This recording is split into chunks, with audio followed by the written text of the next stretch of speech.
দর্শক, একটা মেয়ে শিশু বলেন বা ছেলে শিশু বলেন, তার কাছে সবচেয়ে নিরাপদ আশ্রয়স্থল হচ্ছে তার বাবা মা। কিন্তু আজকে আজকে একটা মেয়ে শিশু তার নিজ বাবার কাছে নিরাপদ নয়। বাবা ধর্ষণ করছে তার আপন ওরসজাত কন্যা সন্তানকে। এই ছবিতে যেই পাষণ্ড বর্বর নরপশুকে দেখতে পাচ্ছেন, ওর নাম হচ্ছে শরীফুল ইসলাম, মানিকগঞ্জ বাড়ি। সে তার নিজের মেয়েকে 2 মাস আটকে রেখে ধর্ষণ করেছে। চারদিকে খালি ধর্ষণ আর ধর্ষণ। গত এক সপ্তাহে, শুধু একটা সপ্তাহের হিসাবে কি পরিমাণ ধর্ষণ হয়েছে! 3 বছরের শিশু থেকে 72 বছরের বৃদ্ধা মহিলা পর্যন্ত বাদ পড়ছে না এই ধর্ষকদের ভয়াল গ্রাস থেকে। আজ আমরা একটা ধর্ষকের জাতিতে পরিণত হতে যাচ্ছি। দেশটা মগের মূল্য হয়ে যাচ্ছে দর্শক। এগুলো কেয়ামতের ছোট আলামত। পৃথিবী ধ্বংস হওয়ার এবং পৃথিবী ধ্বংসের দ্বার প্রান্তে পৌঁছার আর বেশি দেরি নেই।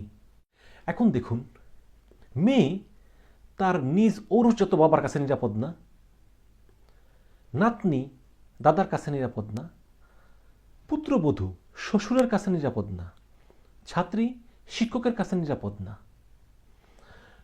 নারী ভাড়াটিয়া বাড়িওয়ালার কাছে নিরাপদ না, নারী মক্কেল উকিলের কাছে নিরাপদ না, নারী অসহায় বিচারপ্রার্থী পুলিশের কাছে নিরাপদ না, নারী ছাত্রী ধর্মগুরুর কাছে নিরাপদ না, এমনকি নারী এবং পুরুষ শিশু তারা মসজিদে মাদ্রাসায় পর্যন্ত নিরাপদ না।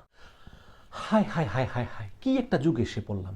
একটা মেয়েকে একা যে যেখানে পাচ্ছে সেই এই সুযোগ কাজে লাগাচ্ছে, সেই ধর্ষণ করার সুযোগ কাজে লাগাচ্ছে। এমনকি নিজের বাবাও এই তালিকার বাইরে নয়। একেবারে সম্পূর্ণ আইয়ামে জাহিলিয়াতের যুগ এসে পড়েছে দর্শক। আর তারাই নিজেকে ভালো জাহির করার চেষ্টা করছে, যাদের একটা মেয়েকে একা পাওয়ার সুযোগ এখনো মিলে নেই। প্রশ্ন হচ্ছে, এখন কোথায় গিয়ে দাঁড়াবে নারী? কার কাছে যাবে? কার কাছে গেলে সে নিরাপত্তা পাবে? ইবলিশ শয়তান আজ এই মানব জাতিকে, আমাদের বাঙালি জাতিকে ধ্বংসের দ্বার প্রান্তে দাঁড় করিয়েছে দর্শক। কে এই মানুষকে আল্লাহর ভয় থেকে দূরে সরিয়ে শুধু আইনের প্রতি ভয়টা জাগিয়ে তুলল? আজকে মানুষ আল্লাহকে ভয় পায় না, আজকে মানুষ আইনকে ভয় পায়। আজকে মানুষ এই আইনের কারণে যেতটুকু ধর্ষণের করতে গিয়ে যেটুকু ভয় পায়, সেটা শুধু আইনের ভয়। আল্লাহকে আজকে বিন্দুমাত্র ভয় পায় না মানুষ। এখন অবস্থাটা এমন হয়েছে, মানুষ আইনের চোখকে একটু এড়াতে পারলেই এক একটা নরপশুতে পরিণত হচ্ছে দর্শক। এটাই হচ্ছে ভোগ ভোগ ভোগবাদী, বিলাসবাদী, তারপরে যৌনবাদী, আত্মাহীন, বিবেকহীন, রুচিহীন, ধর্মহীন, আল্লাহীন একটি জাতিগোষ্ঠীর সমষ্টিতে পরিণত হয়েছি আমরা। অথচ আজ এই সভ্যতাটা কি আমরা প্রতিনিয়ত লালন পালন করে এসেছি দর্শক।